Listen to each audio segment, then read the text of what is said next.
And when you learn that thoughts are just thoughts, Mm. feelings are just feelings, and these parts are going to have thoughts and feelings that may not reflect reality, but we can still show them that compassion and kindness of Christ. Yeah. Right? They really do simmer down and find like a more productive role in our minds. Welcome to the Daron Earlewine podcast, where we awaken you to become who you were born to be. Here's your host, Daron Earlewine. Hey, welcome back to the Daron Earlewine podcast. Daron Earlewine, your host, right here with you, and hope you guys have a great day today. We've got a huge studio audience, and they're going nuts. Guys, thank you guys. Way in the back, we see you there as well. Appreciate it. We know those are the cheap seats, but we made you pay double for that. Masks only here, of course. COVID conscious here in the studio. That's why it's just me. Anyway, hey, maybe, you know what, someday soon, maybe we won't have to have buttons. We'll have real people. It's hard to tell. Glad you're with us today, whether you're watching on YouTube or listening through your audio device. We're glad you're here. And here's a question for you. It says, what happens when the truth doesn't set you free? Okay. Big question. What happens when the truth doesn't set you free? We're going to sit down today with my counselor and my good friend, Holly Sayre.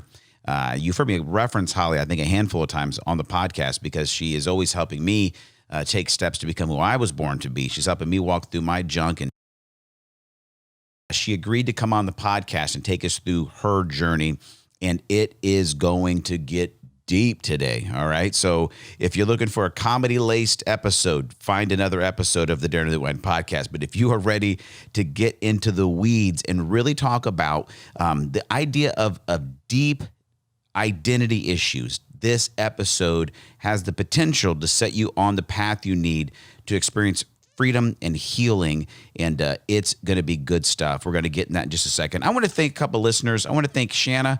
I got a chance to meet Shanna in person. She's a podcast listener. Shanna, thank you so much for listening and sharing with me the encouragement that you've gotten from the podcast. Keep it up on your journey to become a you were born to be. You're making great progress. The Lord is so proud of you. And it was great to meet Shanna. And then Jack, got a chance to meet Jack, a longtime listener of the podcast. Jack, thanks for listening. And I want to thank those guys for listening. And I want to thank those of you that have left a review on either YouTube or on Apple Podcasts for us for the podcast. And it would mean a ton if you take just 2 or 3 minutes, jump over there and leave us a podcast review. 5 stars only, please. I mean, of course, unless you feel like we're about a 3.5, then be honest, the Lord is listening. But we'd love for you to leave a podcast review or share this episode with some other people. Hey, we got a couple of folks that wanted mugs, brand new mugs from the Daron Earlewine podcast. I had one with me last week. I forgot to grab one this week. But what was funny is on camera, I hold the podcast, I hold the envelope or the cup up. And watch this magic trick. Watch this magic trick. I'm now reach off camera and then boom, look at this. I found a coffee mug. That's just it's a magic trick. Anyway, I held up the mug and then I said the slogan from our podcast, and I said it wrong because it's on the mug right. And I said it wrong, which is genius. But this is created on purpose, for purpose, is what the mug says.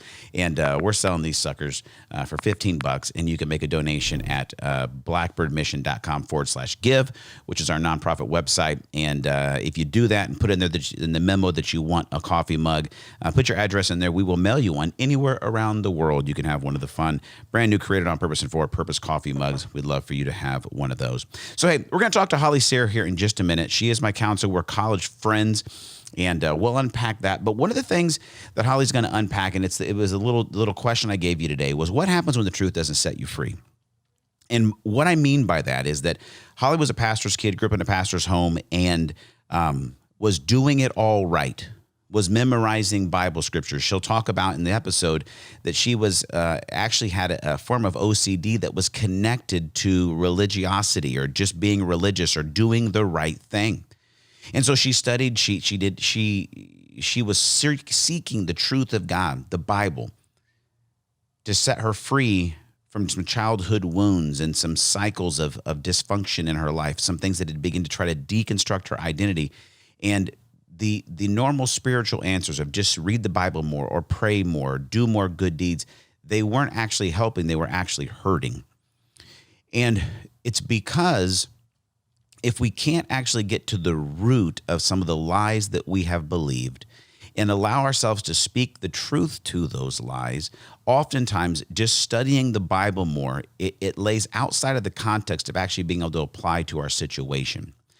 And it's also something, and Holly will talk about this, that it's not a process. Our life is not to be a process that we live alone. And so much of the healing that we need to receive, that we all want to receive, is going to be found as we invite people into the journey with us to allow us to understand and apply God's truth in a way where it will set us free. Because here's the deal. Jesus promised the truth will set us free, and I believe it 100% will. But it's not as simple as we want it to be sometimes, and Holly's going to take us on that journey, and I'm excited to see where it takes you. I want to jump right in and just listen to the conversation. And when I come back, I want to share a couple of extra thoughts with you just to wrap us up. But this is going to be a good one. So take a big, deep breath, big physical inhale, maybe a big spiritual inhale, and get ready to hear from the heart of a good friend of mine, Holly Sear. You're going to enjoy it. Then we'll be back here in just a little bit on the Daron Earlewine podcast. We got a treat for you today here on the Daron Earlewine podcast. We're sitting down with a good friend of mine. I say it every episode because everybody we have under there, my good friends, I love them so much. But this friend is not just my friend. She literally has saved my life and my marriage multiple times. She's my therapist. She's my counselor. She's so much more than that. And she's going to tell you about it. But it's Holly Sear. Holly, welcome to the podcast. Hey, Daron, what's up? Today, you are my therapist. I know. Isn't that beautiful? Yeah, this is great. Role reversal. Yeah, because what happens is usually we talk and then I try not to make complete eye contact with you on the computer. And then you ask me tough questions and then I deal with like the real stuff that's going on in my heart. And then somehow you ask me a question and then you have Jesus join me in the moment and then I cry and then it heals my life. But I don't like the whole process. I understand that you've told me that multiple times and yet I'm still going to keep doing it. I know that. So today I'm going to ask you questions. You're going to talk more and I'm going to try to get you to cry. Yeah, please don't do that. Or go ahead. I don't care.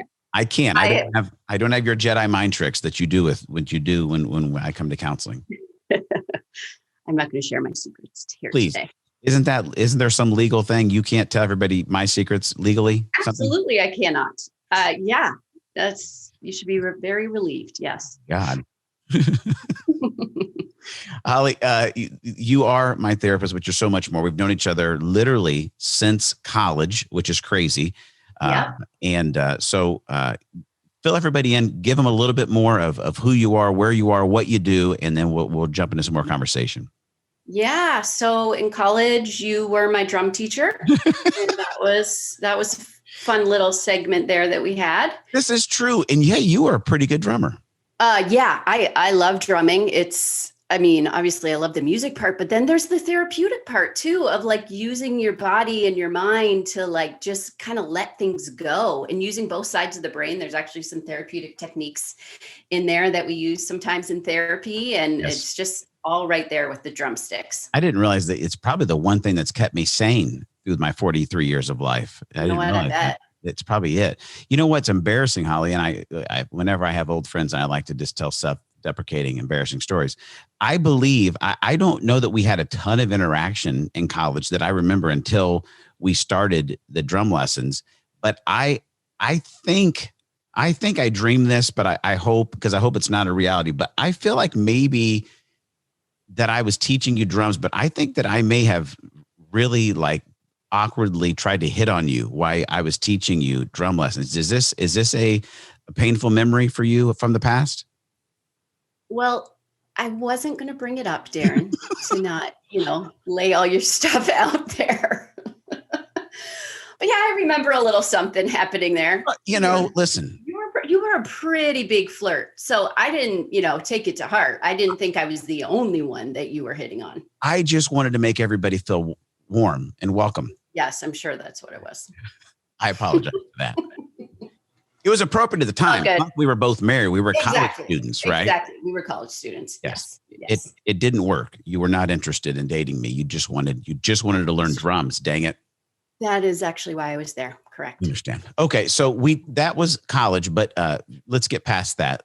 Kind of give us a little bit of more of what you are, who you do, where you're from, all that, all the good vitals. No more dumb stories about me. Okay. All right. So I am a wife of almost 20 years. I have got 4 adopted kids, which actually, Daron, I was going to say, do you remember when we got our first foster kid? Yeah. I don't know if you remember this. Yes. We actually had a homeless kid staying at our house. Yep. I remember that. We got a call from Child Services saying, hey, we have a baby for you. Yeah. And we were like, oh crap, we can't have a homeless person staying in our house if we're having a foster kid dropped off. So we called you and Julie to say, hey, can this kid, he was really a young adult, come stay at your house while we get a baby? Yes. So, I remember that. Yeah, because the cool part was after college, you and Jason were a big part of our church plant called The Crux, and we're major leaders. And you led us as a family and as a community into such an understanding of getting outside of the comfort zones of our life, of getting outside into the fringes of mission. And you guys shaped and formed our community in beautiful ways. But yes, I do remember that. I remember the phone call and then being like, Julie, there's going to be a homeless kid that's going to come stay with us tonight because Jason and Holly are getting a baby. Oh my gosh, it's so crazy to think about. Yeah, that baby is now 12. Unreal. Yeah. So you have 4 adopted kids. What do you do for a living? 4 adopted kids. I am a mental health therapist. I love my job. I do exclusively video chat online therapy. And I was doing this pre-pandemic. Yes. I just to say that. I did not just 7 years, jump on this new trend. Yes. You're the original. You're like the OG Zoom person. Yes, I really am. And Jason would want me to emphasize that it was his idea for me to start this private practice of my own, doing it online because he knew it fit my personality so well, being an introvert, being a homebody, like really loving to be comfortable and wear yoga pants all day long. Like that's what I love to do. And I get to help people while I do it. It's amazing. And then I also get to, people ask me like, when I'm working, like how do you manage, listening to people's problems and all that kind of stuff, especially in the evenings toward the end of the day where people are getting tired. And I let them know that while I am working, my husband is putting my children to bed. And so I kind of have the good deal there. Bedtime can be insanity. That's the truth. Oh boy, it is. Yeah. You were original in this. And I can remember you guys moved up to Michigan and I reached back out to set up a session with you. And you were like, yeah, well, I do this online now. And I can remember originally being a little bit skeptical, Holly, being like, what? Like, we're going to talk to each other, online. And I remember after the first session being like, wait, that was super normal and super awesome. And it's so user friendly. Like, I mean, I've gone to counseling with you multiple times, like in the parking garage of my office, just, find a space in the parking garage, pop up the phone and boom, all of a sudden I'm in the counseling couch, right? Yeah. And that is one of the big perks of doing it this way. It's really convenient for the client to have counseling in the setting of their choosing, wherever they are most comfortable. It might be on a work break, lunch break, or it might be once their kids are in bed for the night, whatever works for them. I really have found that people are maybe even more comfortable, especially now that we're used to it. Like people can almost let down an extra layer of protection when the screen is a natural protector. Makes sense. That makes sense. Well, I love it, Holly. You have changed my life and you saved my marriage multiple times. And I'm indebted to you and I love you and your family and your husband. And I'm so glad that you're on the podcast today because my hope and my prayer today is that as you invite us into, kind of behind the curtain a little bit of your story, what I wanted to do is I wanted to unlock healing in the hearts of thousands of people because they can see your life. They can go, oh, therapist, she's got it all together. She's beautiful. She's got a family. And like her life it must have been like silver spoon in her mouth, perfect. And she decided at some point that like angels descended and were like, you should help people. And she was like, of course I would, because I'm a saint. Like, and like, then they, their own story they tell themselves is, well, I've had this trauma and I've had this pain and there's no way that I could ever be, to partner with God to make a difference. And that's a lie right from the devil, a number one. But your story is one that's actually, very, hand in glove with what we teach in spiritual DNA so often, that so often the greatest pain in your life, God can use as a crucible for great passion and great servanthood. And that's what you've done. So we know a little bit about you, Holly, but take us back kind of to the beginning, and to the beginning of a really pretty chill regular life, but then take us to a part where things got a little sideways. Yeah. So regular life, as far as being a pastor's kid, can be a regular life. Yeah, I guess that's not that right? regular. Now that you're right. No. Yeah, there's a lot of things about being a pastor's kid that are not normal or regular by any means. But yeah, I was born and raised pastor's home. My parents are loving, wonderful people. I miss them so much right now because they are in Canada and I can't see them. I can't cross the border, and that just. Oh yeah, the stupid borders are closed, aren't they? Oh, it's horrible. And I'm missing nieces and nephews growing up. It's just. Oh my gosh. But I really had a great childhood in terms of support people, and people that loved me and people that were there for me. Born and raised in the church, of course. My dad was a pastor. And that was for me, because I think I was born a little with an extra dose of sensitivity. For me, that was a double-edged sword. I hate even saying that because it should just be an absolutely wonderful thing that I was born and raised in the church. Yeah. But for me, there was a lot of wounding that came from that through toxic beliefs about God and about myself. And for me, at a very early age, it manifested itself as a mental illness called scrupulosity, which is a big fancy word, for religious OCD. So typically people with OCD have anxiety that they maybe can't pinpoint. Okay. And or they'll have intrusive thoughts about things like, oh my gosh, if I don't count a certain number of things, then my family's going to die, right? Or they have to wash their hands a million times or line everything up. That's your traditional OCD. I had a special form of OCD called scrupulosity, which was, it was all around religious concepts. Was I sinning? Had I committed the unpardonable sin? Any thought that went through my head that I thought was impure, I had a compulsion to counteract that. And that compulsion was to pray, Jesus, please forgive me. Jesus, please forgive me. Jesus, please forgive me. Until something would click. I can't even define it other than that. Something would just feel like, okay, I've said it enough times. Yeah. Jesus is now going to forgive me.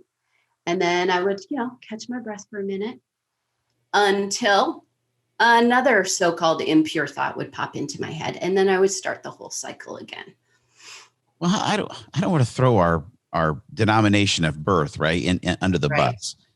Lots of great people in that denomination, but one of the unfortunate realities is I feel like some of the teaching that we grew up under reinforced that, like, hey, if you work hard enough, eventually you're going to be entirely sanctified. And if you're not, that means you're not doing good enough. And maybe you could, you probably lose your salvation all the time. You really got to make sure, and so the difficult thing about all of that was is if you're struggling with that as a compulsion, and then it's kind of being reinforced through what you're learning on Sundays, that's a spin cycle that you'll never get out of. No, it was constantly being reinforced. And especially because I didn't know how to articulate, especially as a child, like what was going on in my head. Yeah. Like I was viewed as, oh, she's such a good kid. She's a good girl. She's always helping others. She's always trying to do the right thing.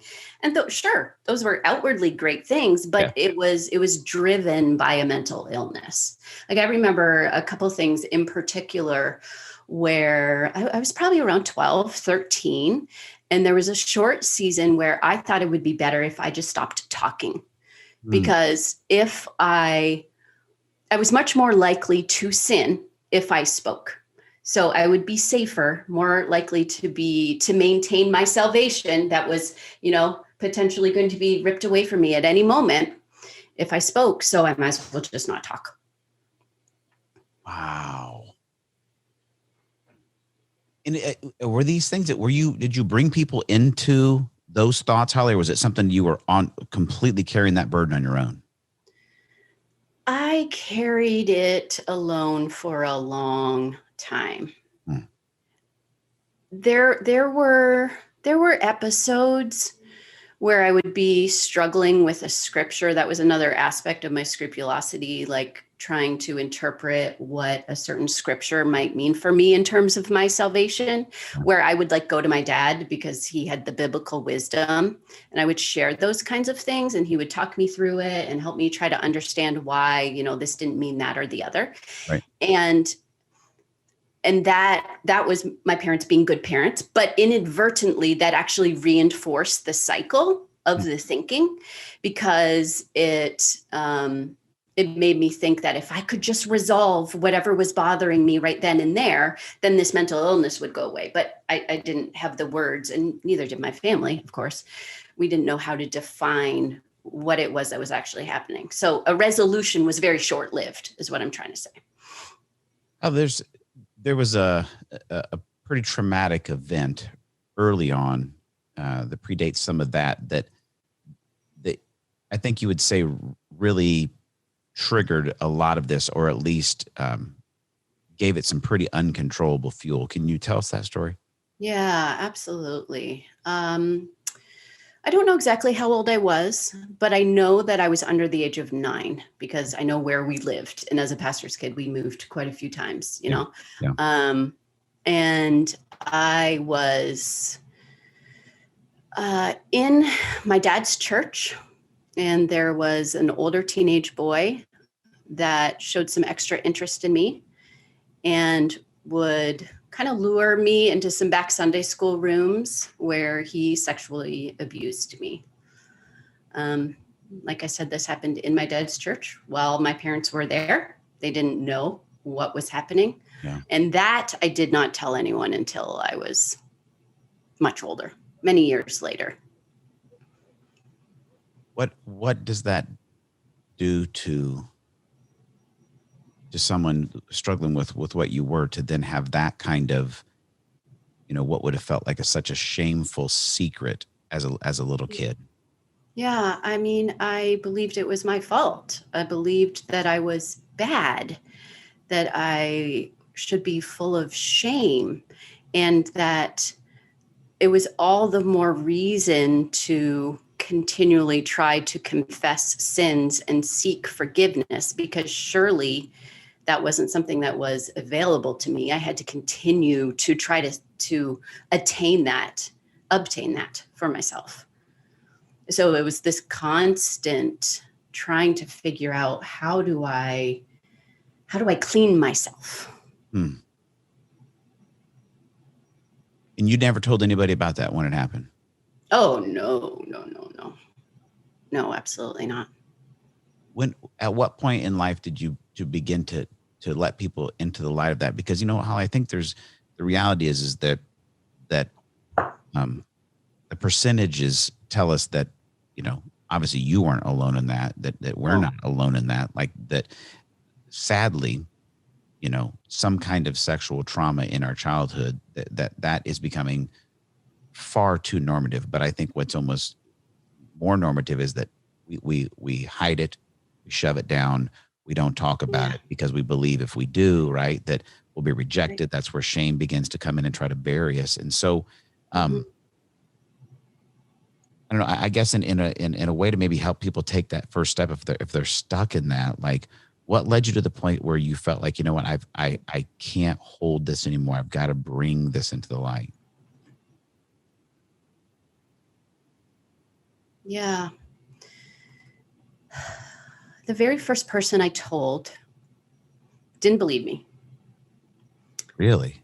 And so then I don't think I attempted to tell anyone again for a good 4 to 5 years.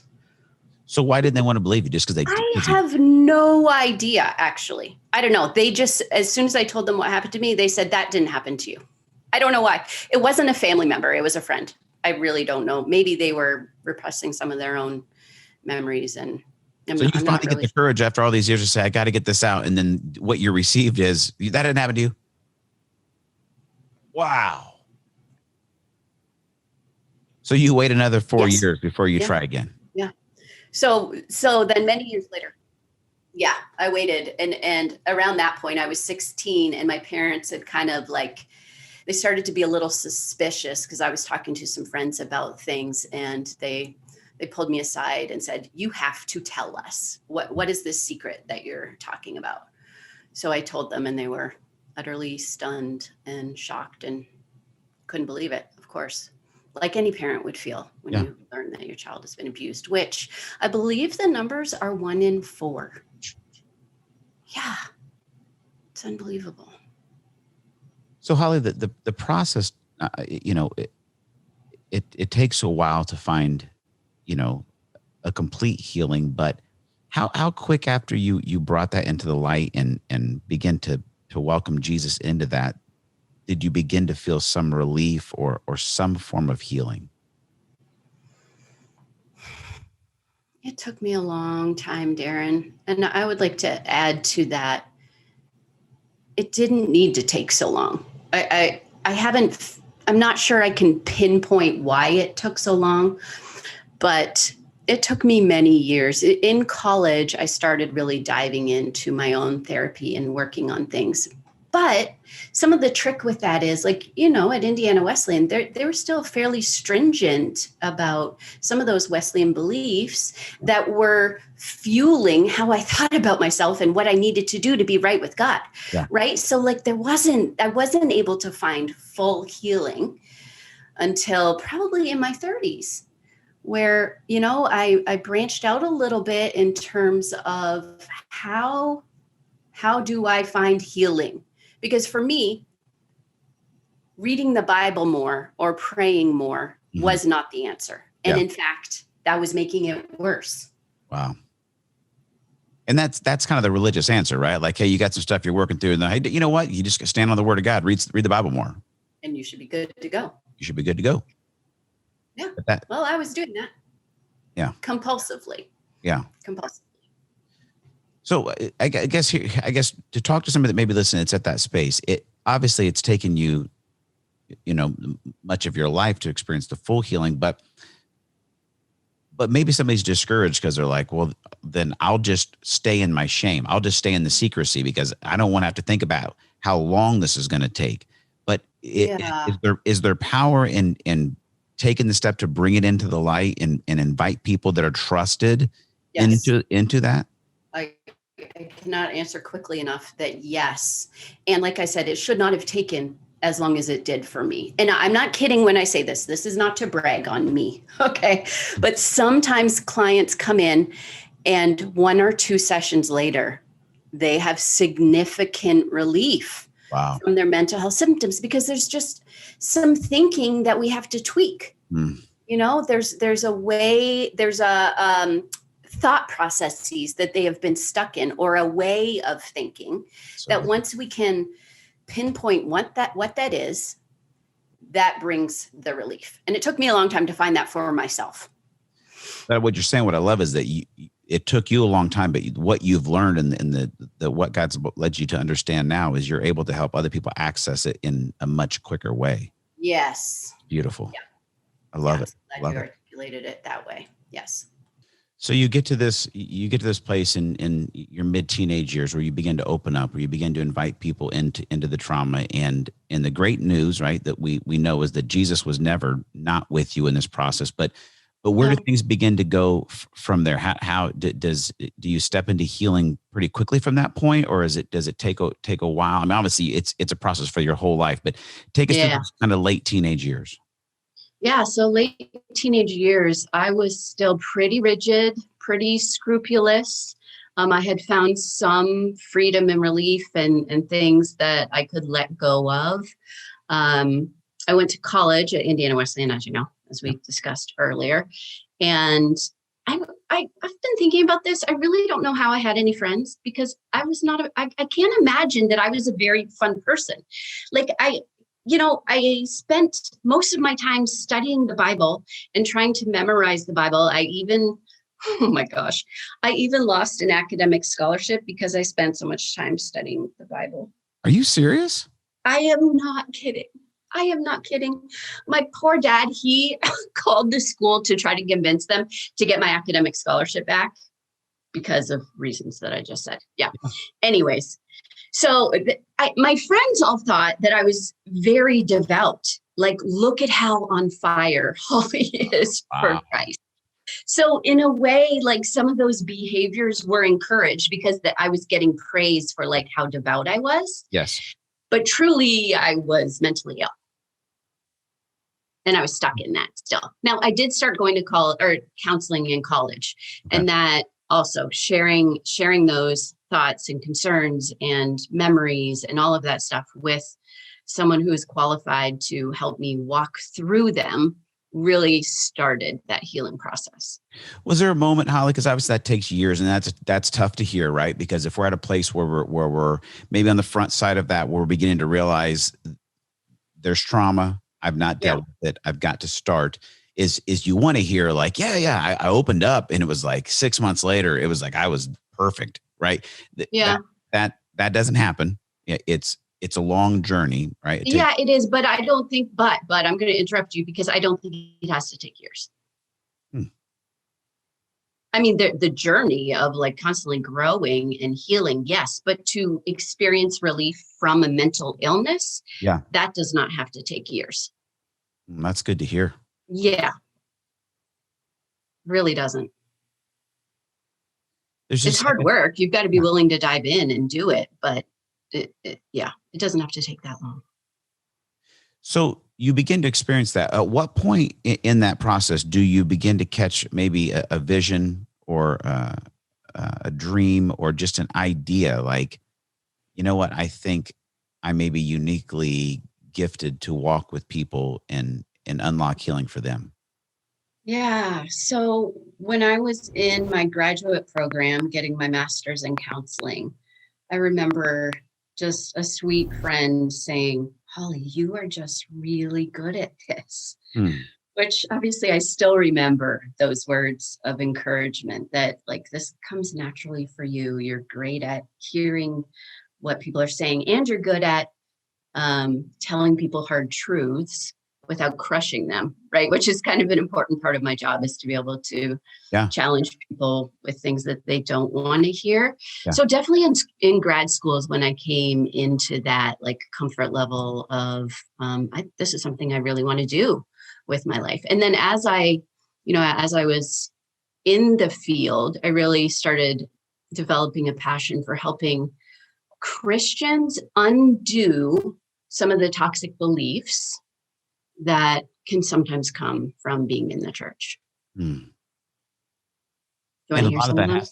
A lot of yes, I do understand, but that comes, hearing your story, like that comes directly from your greatest pain. Yeah, no, it absolutely did. Which it's such a cool, reality and transformation that Christ can bring. It's like the thing that causes the greatest pain and threaten to keep you locked in shame and rejection and OCD and all that stuff. Like worldly logic, right, would say like, well, stay as far away from that as you can. Like run away from God, run away from the church, run away from any of those things that hurt you because you don't want to give them power to hurt you again. And the whole flip side of that, Jesus being like, no, here's what we could do. I could actually heal you of that. And you could go right into the same place, but you could walk into it with strength and power and confidence in healing. Like that's. Oh, I'm so glad you said it that way.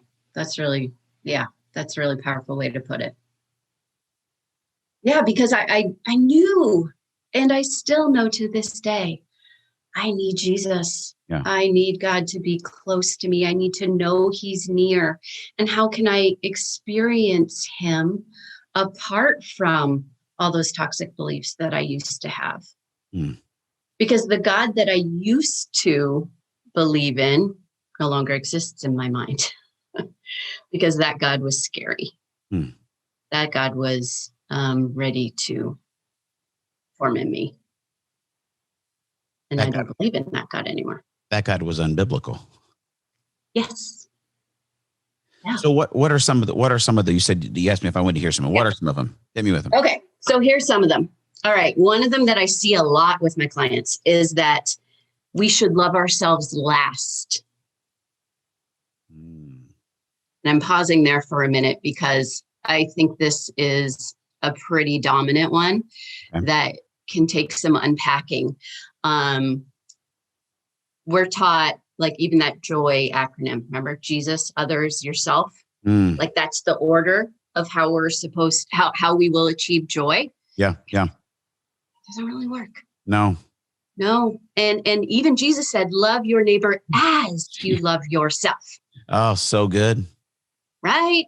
So we have to learn to love ourselves. We have to learn to prioritize our own emotional and spiritual needs before we have the ability to let that overflow, because we want it to come from an overflow. And this is where the lessons from the Enneagram are really powerful. When I was putting others first as a 2 and constantly serving others and trying to help others, I was actually trying to fill up my own empty love tank. Yeah. And so I was using others inadvertently, it was not intentional, to try to make myself feel better. And so that was toxic in and of itself. Yeah. To expect others to take care of my needs by me trying to be needed by them in some twisted way. Yeah. So learning that it is okay to put on my own oxygen mask first and foremost before I tend to those around me. Yes. And actually that's the only way that I'm going to be able to tend to those around me has been really healing and powerful. I remember, Holly, when you had me read that book, Self-Compassion. Yep. And it was one of the, it was maybe the final, straw that broke the camel's back of leading me into a place of being able to actually love myself. Yeah. And man, when I love that you started there, because it was such a freeing thing that I didn't realize that I wasn't doing. And it was a cool, gentle way that God led me into it. But I think so many people need to hear that. And I think one of the ways I tell people to notice it is when you screw up is how do you speak to yourself about yourself? And I feel like that's such a way for you to realize of how much love and compassion do you extend to yourself, and what are the names you call yourself? How bad do you berate yourself in your brain? And if it's not in the way that you would speak to someone you dearly love, yes, it may be a place for growth. At 100%. What's another one? Okay. Another one, that mental illness is spiritual weakness. I think that there's been a lot of improvement in decreasing the stigma of mental health issues, even in the church. I really do believe that there has been growth and improvement in this, but there's a long way to go. Yeah. I think that in the church a lot, we are told that if we are struggling with depression or anxiety, that it's a faith issue or that it's a spiritual issue. And that if we could just get right with God or increase our faith, then those things should resolve themselves. But that comes with zero how-to. And that's usually not the issue. You know what? Sometimes it is. I'm going to say that. Sometimes it might be a person is living a life that is contrary to what God wants them to live, and that's causing some symptoms. But I think the majority of the time, that is not the situation. Yeah. When it comes to mental illness. Give us another. Okay. Another one is that in order to avoid difficult emotions, we over-spiritualize everything. Don't understand that one. That one doesn't apply. Next, what's number 4? Right. So I'm not moving on yet. Sorry, Karen. This is where you get the Christian cliches. God doesn't give you more than you can handle, or you can do all things through Christ, or, prayer will change this for you. Those are the kinds of things that over spiritualize, when truly what we might need to do is sit in our grief. Like, sit there, feel it, feel the symptoms of depression and anxiety, knowing God is right there beside us. The shortcut is to over spiritualize. The hard work is experiencing those emotions.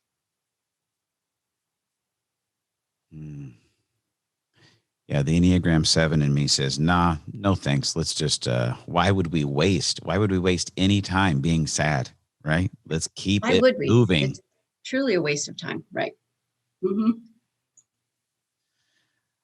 But Okay, I have one more. so true. And I hope everybody hears my sarcasm, is that is why I go to Holly every single month, because as an Enneagram 7, ENFP, Right. the Myers-Briggs, like that, I am predisposed to not do that and to run away from that. And the healing. Or Daron, if I can interrupt, you're Yes. also predisposed to try to fix it right away. I am. Holly, this is your interview. It's not sorry. mine. It's not. Sorry about that. Yes, I over spiritualize it and I try to fix it all of the time.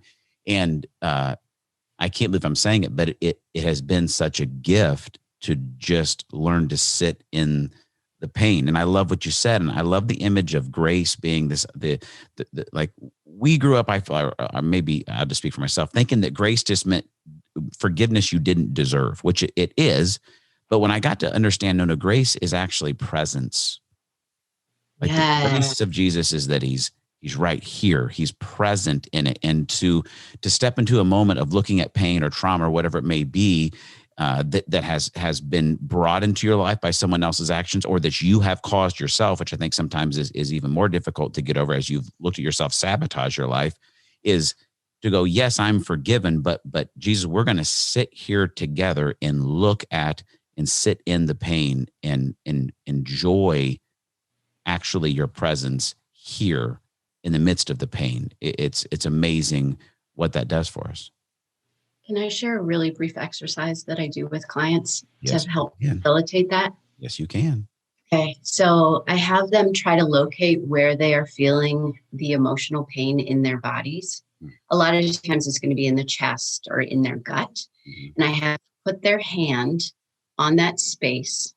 Imagine that their breath and God's breath are in sync, and that God's hand then is on top of their own hand, being with them in that, and that the breath of God and themselves together creates an increase in space for the emotion instead of a restriction or tightness around a feeling. Because when we try to avoid an emotion, we create this tension around it. Yeah. But if we can imagine ourselves opening up to it while God is there with us in that process, the emotions are no longer scary. They're just there. They just are. Right? And that's where peace can really start to flow. I think it's in that, how we realize that we're not our emotions. This is true. Yeah. You've had me do that a handful of times, and every time you start doing it, I know what you're doing, and then I hate it, and then it works, and then I love it. I know. Okay, those are a few for us to get started and to think about, for people to identify. But here's what I want to do is maybe a question that you don't get asked often, Holly, because and I think about this sometimes, but I've never asked you until now, is I send you people all the time. Mhm. And I know as a kind of sort of still pastor, when I have to hear and process people's pain and their burdens, it's heavy because I want to fix it. I'm brokenhearted for what, for the situations that they have either created or they're just having to walk through. And so I knew very early that I was not called to be a counselor because of my makeup. But for you, you're gifted in it. But sometimes what I've thought is that I've known more about your story than I'm not new to your story. Right. So I guess the question is you helping so many people, but how is your counseling going? You're still a work in progress, right?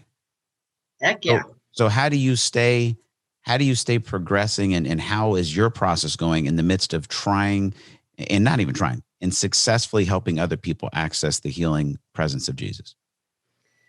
Yeah. So I go to my own counseling. And on top of that, I also have a spiritual director, which I highly recommend people to look into. It's actually an ancient spiritual growth tool to have like a spiritual mentor that walks you through some things. So I do that. And then I also do marital counseling. So Jason and I, like every couple of weeks, the two of us go. And I will say, I have recently learned, because of my 4 adopted kids and doing some research on this, that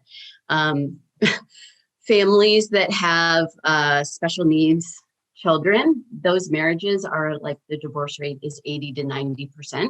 Wow. And that scared the crap out of me when I read that. So Jason and I are in marital counseling on the regular, because we are just constantly trying to figure out, how do we navigate this together? Yeah. So that's one thing that we're doing. And then in my own personal work, I see a therapist who specializes in internal family systems, which I hate explaining, but it is so powerful. The best way I could describe it is the movie Inside Out. Yeah.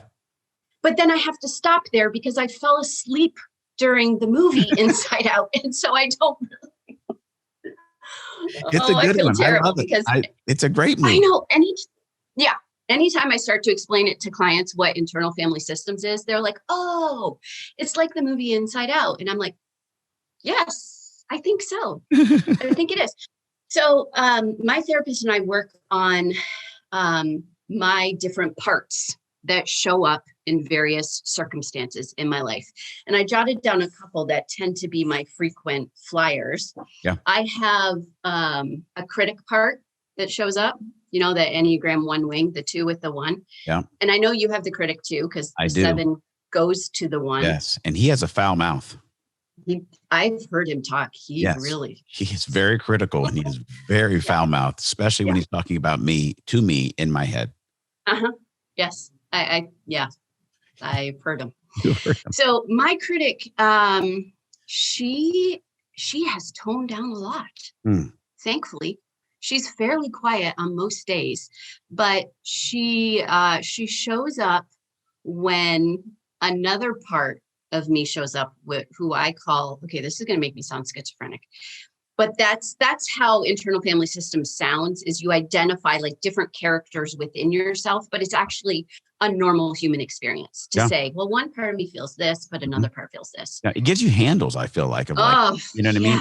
I don't feel schizophrenic. I feel like, no, I'm just beginning to understand the voices of me in me, so I can actually interpret them and lead them to truth, right? Yes. Thank you. So I have this critic, and she is especially triggered by this other part in me who I call Teresa.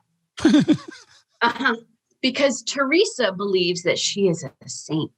Oh. Like Mother Teresa. And she has all the answers for everyone. And she is always right when it comes to marital issues.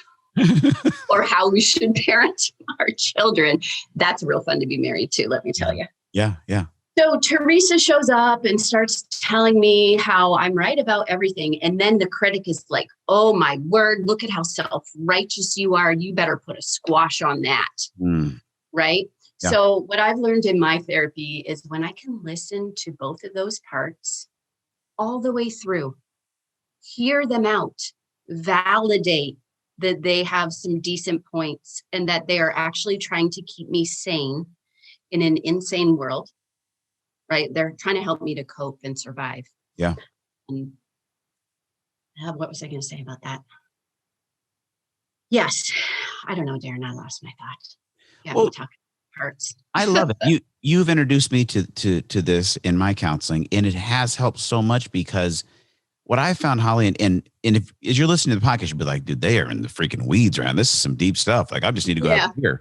Like, you can just go have a beer. But what I want to tell you is, this isn't for like crazy people. This is like, I love it. Like, this is happening inside of our minds all of the time.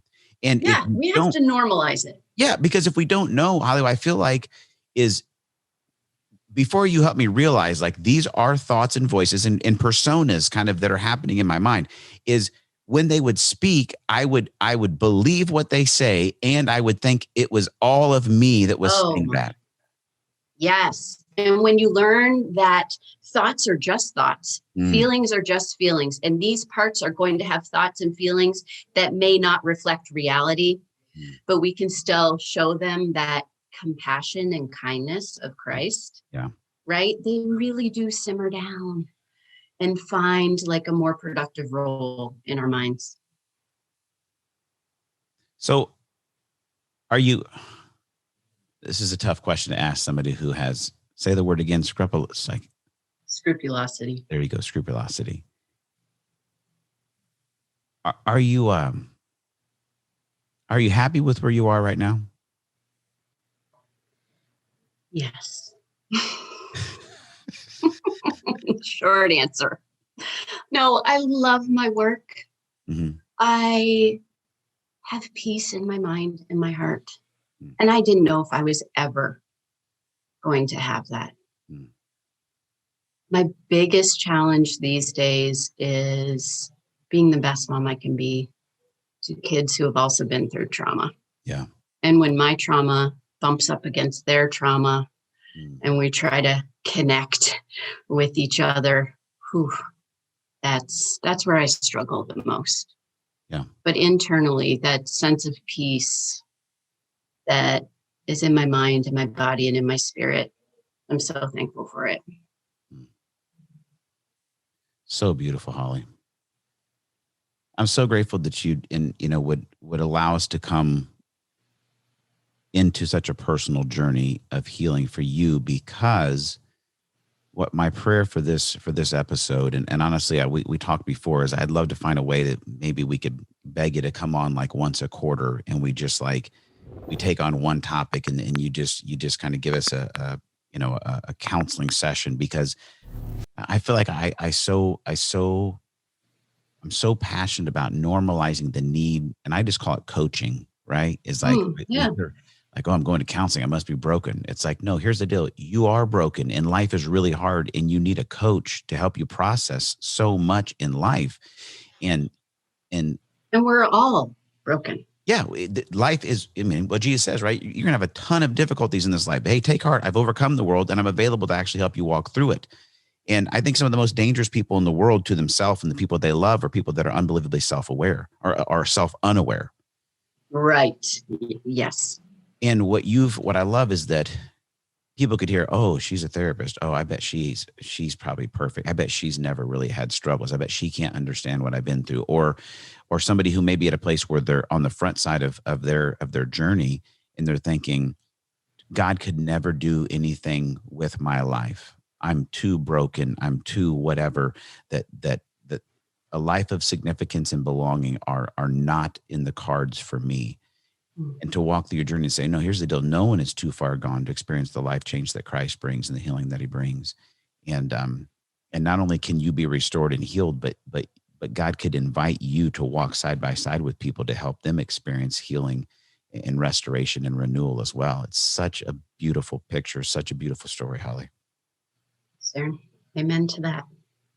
Oh, so good. So, well, let me see okay. All right. We need to move on, or just, we need to land the plane.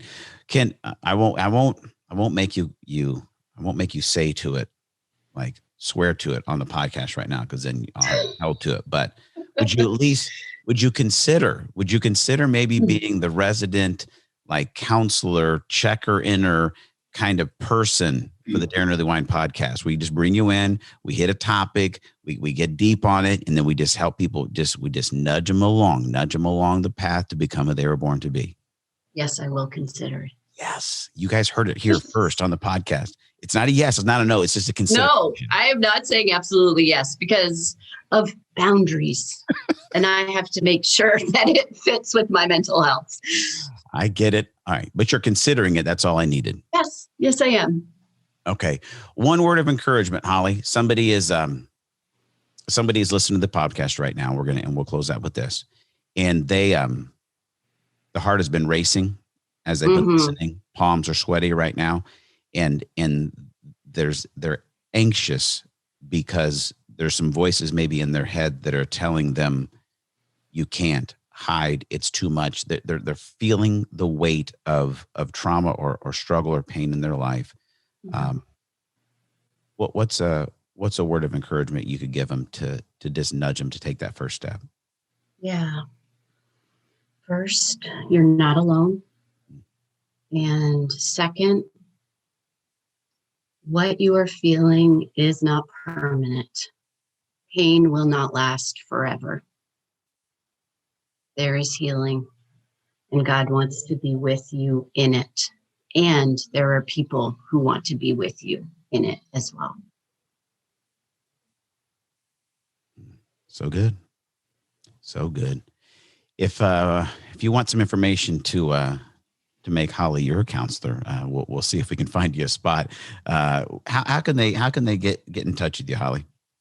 So honestly, the best way to reach me would be my website is this long, complicated thing. So I can send that to you and you can like post it on the show notes or whatever. We'll put it. I really need to change it to make it concise.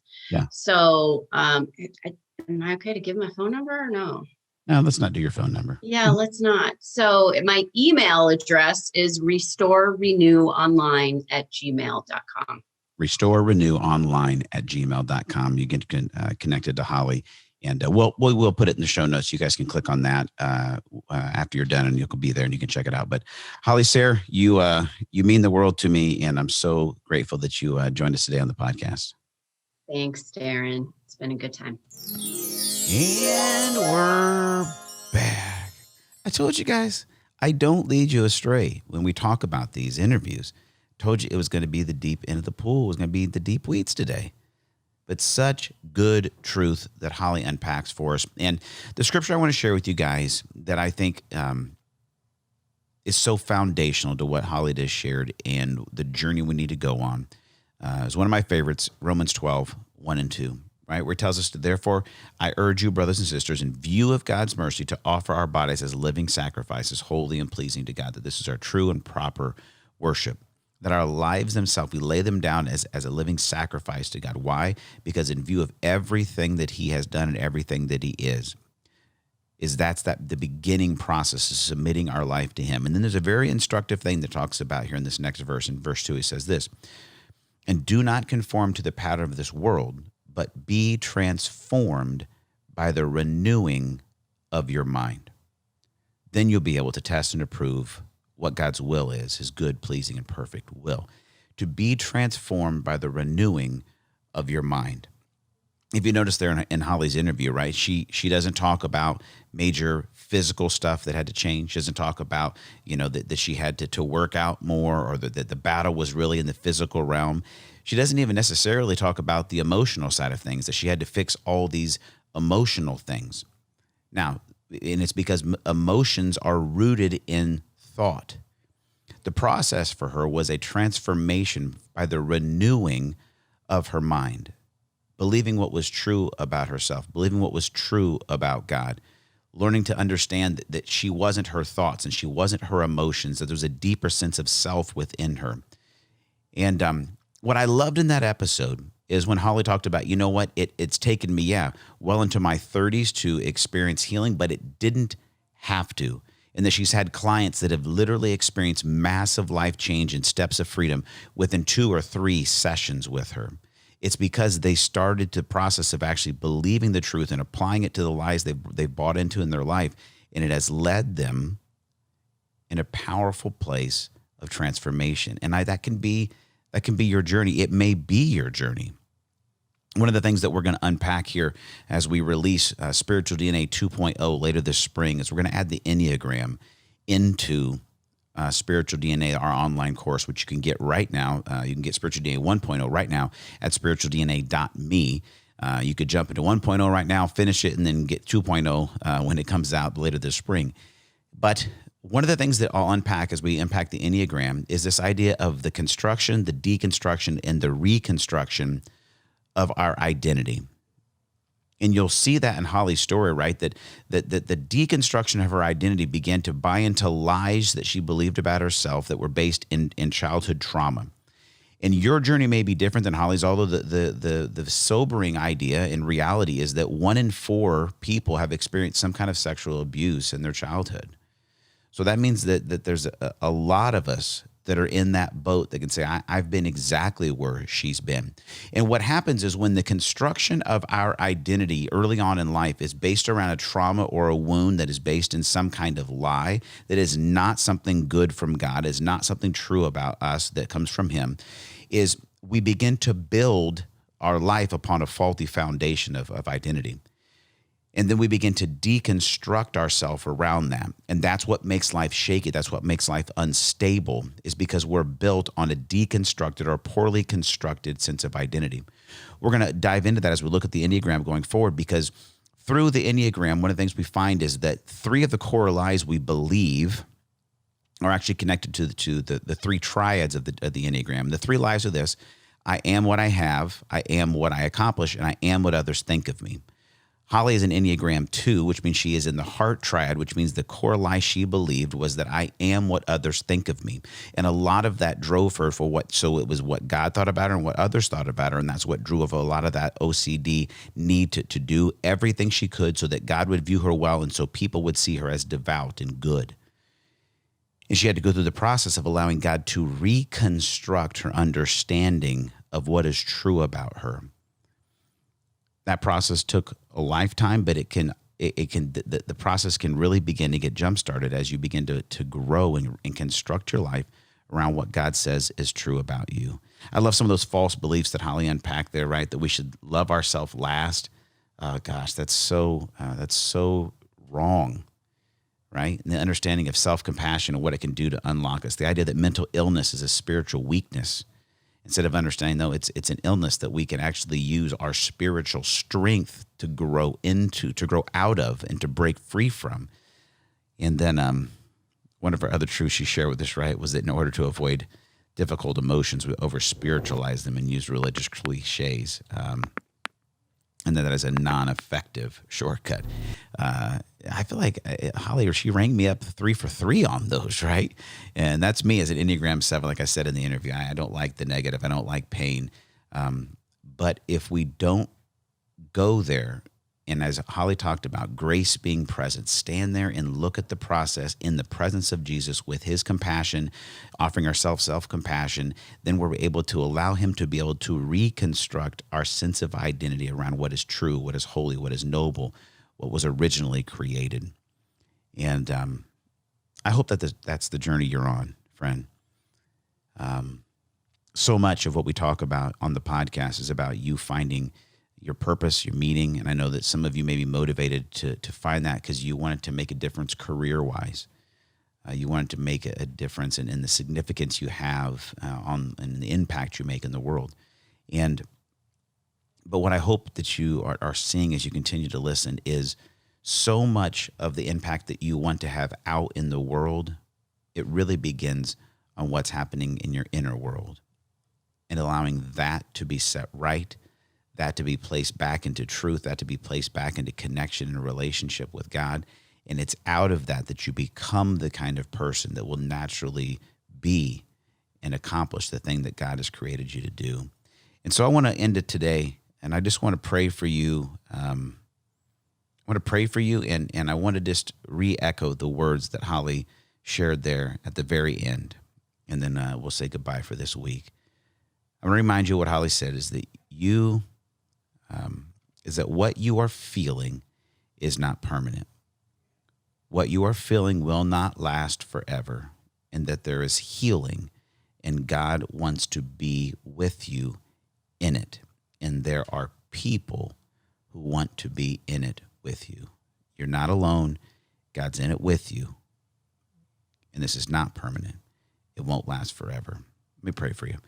God, I thank you so much for this community that we're putting together, that's growing together on the podcast. And I thank you, God, that we're not alone. Whatever pain it is that we've experienced, whatever pain it is that we're going through, it's not permanent. It won't last forever. And you want to step into it with us. I pray, God, that we would reject lies that have deconstructed our sense of identity, our strength, our sense of trust in you and in ourselves. And I pray that you would guide us into community, into the truth that could set us free, truth that could reconstruct our true self that you created. And through that we would be able to step into the relationships around us with so much more peace, with so much more purpose, with so much more compassion in the way that we love and walk with others, because we've all got pain. We've all got trauma. And the amazing thing is, God, is as we trust that to you, as you transform it, as you heal it, you could actually exchange it for great passion to love and to serve others. And I thank you so much for Holly and the example she has been of that. I pray your blessing and anointing upon her family, her marriage, her career. And I pray that all of us would make strides as she has to become who we are created to be. We ask this in Jesus' name. Oh, we don't always pray here on the podcast. Maybe we should, because it feels good. Let's be honest.